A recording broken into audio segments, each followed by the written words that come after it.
again here with Councilman Ben Merrell. We're talking about the 6 referenda that took place. 6 referendums. I can never get it right. My Latin's not great. But the 6 votes that took place this week in Fort Walton Beach on 6 charter amendments, if they were to pass, we would find that they would become part of the charter. If they fail, of course, they don't. But there was an injunction placed on this vote, I want to say 2 Fridays ago. This Friday, it will be, I think that sounds about right. But kind of threw a wrench into the mix. But there might be some developments. So, Councilman Merrell, why don't you just take the floor from here? What's the latest on this whole situation? Yeah, so I think the big question right now that I'm getting is, why don't we know the full results yet? And with that injunction, so in the interpretation that I have, so they can't certify those votes, and so they're waiting on that final count. The lawyers have been talking, and the last I heard from the city attorney is we'd like to just know, because there's steps we want to take to put things in place or a direction we want to go if we know the end result. Or that we wouldn't. And so not asking to certify, certainly, especially questions 2, 3, 4, and 6 with that judge's injunction until he makes his final decision. But if we don't even have to go forward with anything, that it would be nice to know the result. Plus, I think the citizens would just like to know, even pre-certification, which way, the election looks like it's going to go. And so a nice thing about the judge's ruling is that it had this little carve out. Basically, it said, hey, Supervisor of Elections, you cannot release these. You can't just post these on your website. But if the media asks, I mean, it's free country, so you got to give them out. And so we asked for them, and we got these results. But these are a couple caveats. These are just the election day voting, so no mail-in ballots and no early voting. So there's still, I think, 800 votes outstanding so almost half of the votes are outstanding at this point.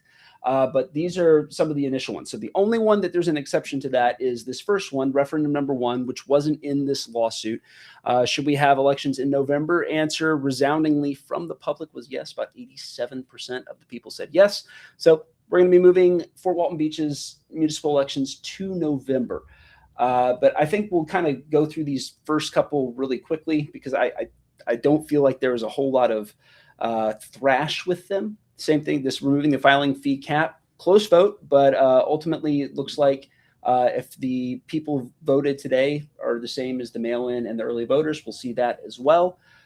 Going through referendum number 3, change the process to remove council members, basically making it, I believe, go to the state. It's either go to the state or go to the city. I can't remember which way it went. So that's on me, but I will put that in the comments after the show. And then number 4, and this was I think the one that we saw some thrash with, basically the language. I think it wanted to change just like a ton of sections, right, in the charter. And so ultimately, though, it would require Fort Walton Beach to have a city-operated fire and police department. This one passed by about 100 votes, about 10%, 55-45. Any initial thoughts on this, on the what hasn't passed? We have to wait for everything, but it's looking that way. Right. So any initial thoughts on how this one went? Yeah, I mean, so we've heard the discourse. We've heard the very small snippets and the quotations of hiding the ball. I think none of the councilmen or women up there wanted to, with no intention to deceive any voters. From everything that I heard, from all of the feedback that I got from talking to people, whether they were for the cap or not for the cap, they had their reasons. Even the people for the cap were like, well, yeah, we don't want to consolidate the police force. We don't want to get rid of Fort Walton Beach PD. I want to put out there, the citizens love the Fort Walton Beach Police Department. There's an argument from some people that it could be cheaper to consolidate or share services. Regardless, the people, everything that I've gotten, pro cap, against the cap, whatever, they love the police department. And so it was our intention to put in there something that protected the police force. Instead of us going, oh, we could just vote to consolidate, that would go back to referendum. That would be the people's choice. And so again, I will not argue in hindsight that the wording was maybe confusing. But again, if this didn't pass due to the injunction, if this wasn't able to go on and be certified, I think the council would just go back to the drawing board, reword it in such a way that we made it very, very clear, and we would put it back out there. If not this November election, the next one we could get it on. I think there's a good follow up here, which is like, who does not want, or I shouldn't say that, but like, who doesn't want the police and the fire? Like, are there interest groups that you feel are after this, or is this a more of a pro argument where it's like people want to ensure that this stays forever? How do you see this, from your seat on the dais? I mean, there's been mention of it, look how cheap, less expensive it was for Destin to operate with 16 officers. And then the county shares some of those costs when it comes to the call centers and things like that. But I don't look at Fort Walton Beach having more officers and our own call center as inefficiency. They're government, they're trade-offs. We have people in the community that say, hey, we want you down here on bikes. Hey, we want you down here at the landing where maybe there's some growth and vagrancy where we want that cleared. And so we have our own. It's more expensive, but we get more services. And so I think there's people out there that said, oh, well, we could do it with the county. But it's my understanding that the sheriff and the county have put out, or maybe not the county, but the sheriff's office has said, we don't have the officers.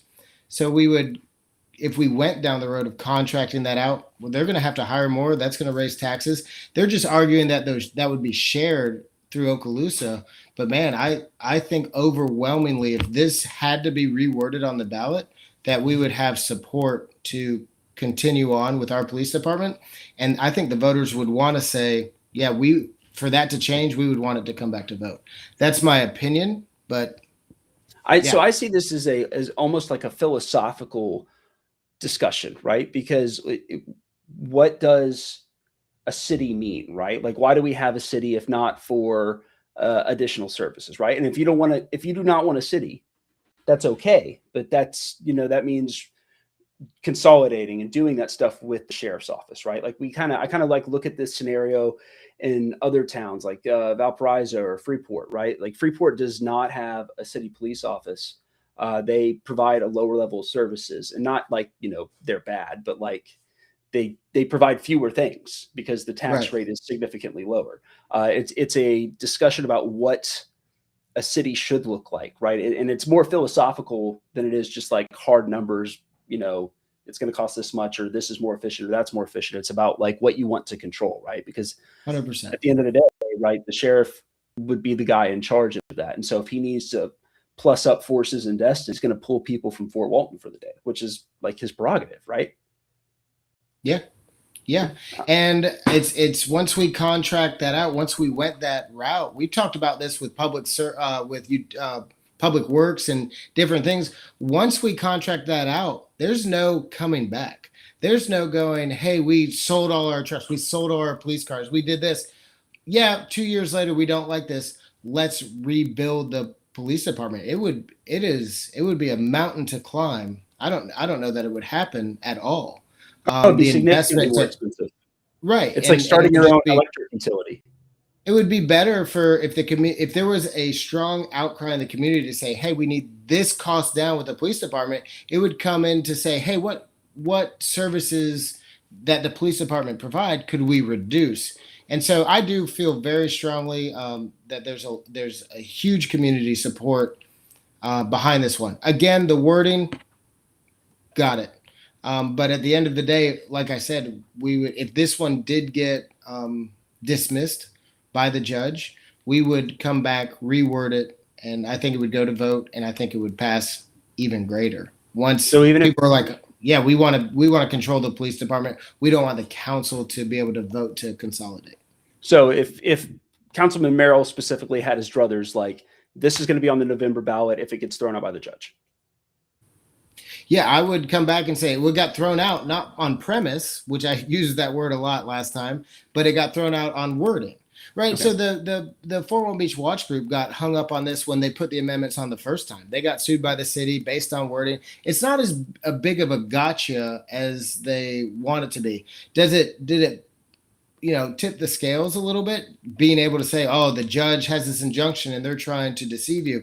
Sure, I hate that it went down that way. But this isn't the gotcha that they want it to be. It's, yeah, we have to reword it so that it's very clear for everybody. And again, all those questions 2, 3, and 4, I think when you look at the idea and the intention behind it, it's good. We want to hold the council accountable. We don't want people running for 18 years straight. We have things in there. We want to tie up some loopholes. We want to protect our police and fire departments, and we put that out to the people. The clearest 2 questions, in my opinion, are 5, which wasn't involved in the injunction, and that's the one that people would argue you're trying to benefit yourselves as council people. I mean, if there was deceit going on, you think 5 would have been the one that we tried to convolute. That one didn't even get added into the injunction by the judge. And 6, I mean, that one's pretty clear as well. I don't think the judge will rule against that one. Again, it's my opinion. But yeah, I mean, it's pretty clear, and that's a pretty hot topic that's been spoken about and explained and everything. So, and those were the 2 major ones. So yeah, I don't know. It's going to play out how it plays out. We see how the vote's going, and I respect the voters. I respect the opportunity to get out there and explain it and get as much clarity out there. But at the end of the day, I mean, we work for the people, and if this is what they want and this is what they voted for, then we're going to continue on in that direction. So we'll go back to 5 just real quick. Should the city council mayor receive compensation? No, I would say, what is that? Probably 45-ish%. I have the exact number on a spreadsheet somewhere, but brother, it's been a long week and I don't know exactly where the spreadsheets are. Yes, 422, no, 625. Like you said, not in that lawsuit. So, was it, but it was in the lawsuit, which is why it didn't show up on but they said like, hey, this one's good in the ruling by the judge. In the lawsuit, but not in the injunction by the judge. Right. So I guess to be overly safe, they just included this in with the kind of keeping the final results out until they know that they're good to move forward. So understood. Yeah. And so this is number 6. This is the one that I feel like has gotten the most like airtime, for lack of a better term. Everybody talks about the 3% cap. This one failed. So what does this mean? Or it didn't fail. It looks like it's going to fail. If this stays, what does the city council do next? I mean, it's our job to figure out the best way forward. I mean, I'll stand by this. This doesn't accomplish what everybody that I've talked to, it doesn't accomplish what they want it to accomplish. I feel like they're like, well, hey, we don't want you to be able to spend $10 million, which I respect. I don't think we should go out and spend $10 million. Can we still? Yes. What it does is it affects our operations, personnel. And so we have to be very responsible and very careful on how we move forward, because we don't want a beautiful park. We don't want to change something that's going to require maintenance, even though it might improve the city, because then coming back behind it, the cap would really affect the cost to maintain it or the staff to maintain it. So, I mean, I hope this council and future councils remain vigilant, because you could do a project and then you could be in a position where you can't maintain it. So we need to take care and be very responsible how we move forward. But again, we're going to move forward. I did volunteer to run for this position. I'm not a volunteer. I'm an elected official, as all of these people are. And there's a responsibility that we carry, to continue to do the best job and to move forward to do the will of the people. If this were to come up again, right? If somebody were to petition, or we had another charter review committee that put this on the ballot, would you vote in favor of putting this on the ballot again? I think for me, 10 months in, my first experience in politics at all, I think it would have to come from the people. I think the people would have to come in and and have that petition. Somebody, a citizen, I kid you not, asked me today, and that's what I said to him. I said, it's not going to be pushed from council. I came in, I'm a new guy. I did the math. I got the spreadsheets. I got the presentations, and I'm like, oh, this isn't real favorable in driving Fort Walton Beach forward. That was my opinion on it. I got behind that. I wanted as much information and clarity out there, and I feel like I had my opportunity to get it out there, and this is how it voted. And so I have no intention of going and trying to, from me, push to remove the cap again. I do have every intention of trying to do it as strategically as we can as we move forward. I don't want this cap to hurt Fort Walton Beach. I'm not bitter. Me and my wife have had several talks about we're gonna leave the city council job at the door and come inside. And I was passionate about doing things in Fort Walton Beach. I'm going to continue on with that. We just have to, do it with a little more care so that we don't create a bad situation with the cap in place. Very good. Well, Councilman Ben Merrell, thank you so much for joining us. Is there anything else people need to know about all of these referenda? I know that it sounds like the attorneys are talking behind the scenes to try and come to a resolution that allows the least amount of legal costs. Is there anything else people need to know? Yeah, I think it's kind of what this vote did. I think it pitted some people of Fort Walton Beach against the government of Fort Walton Beach, against the council, against even the staff. And look, I think we have to look at it. And like I said, for anything to move forward with this, let's say 2-3 years down the road, people are like, oh, wow, this isn't great for whatever reason. Let's say that happens. I think there would have to be a push from the public, from the people to say, hey, we want this removed. 2-3 years from now, maybe it's going great. And they're like, we're glad we put this in place. So that's not, that neither here nor there. That's what would have to come from. But regardless, I would like to leave this after this vote, after everything is certified. Let's continue to do the best we can from Fort Walton. Let's hear the citizens. Citizens, get involved. Keep a tab on your government. Keep a tab on the council. And council, I don't want any of us to move forward that we're behind this in any other way than continuing to do the best job we can. And from the last meeting, when we talked about the vote, excited to hear the results of the election, that was the general feeling I got from everybody. Hey, no matter what, the sun's rising tomorrow. We're going back to work tomorrow. And so we're going to continue to do what we can. And, we appreciate the opportunity to serve. So. All right, Councilman Ben Merrell, thanks again